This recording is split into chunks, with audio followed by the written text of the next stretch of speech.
પરંતુ જ્યાં સુધી આપણને એ વાતની અનુભૂતિ ના થાય ત્યાં સુધી એ શું થાય? ભ્રમ રહે છે, સ્પષ્ટ નક્કી ના થાય. એ સત્ય બધે પડેલું છે, સત્ય બધાની અંદર છે, પણ સત્યને પારખ કરવા માટેની આપણને સદગુરુ જે આપણને સમજણ આપી છે, એના થકી આપણે ઓળખવું પડશે.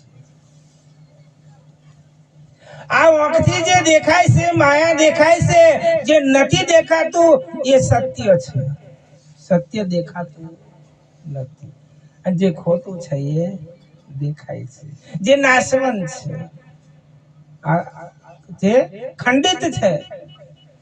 એક સમયના માટે એ ખંડિત થાય છે, એ દેખાય છે અને સાચું દેખાતું નથી. સાચાને જોવા માટે આપણને આ ચોંબડાની ઓંખ કમ નહીં લાગે, પણ સદગુરુની આપેલી જ્ઞાન ચક્ષુની ઓંખ દ્વારા આપણે જોઈ શકીએ છીએ. તો ઈશ્વર એ સત્ય છે, આત્મા એ સત્ય છે, જીવ એ સત્ય છે, એ બધું સત્ય છે. એ આત્મા દેખાતો નથી.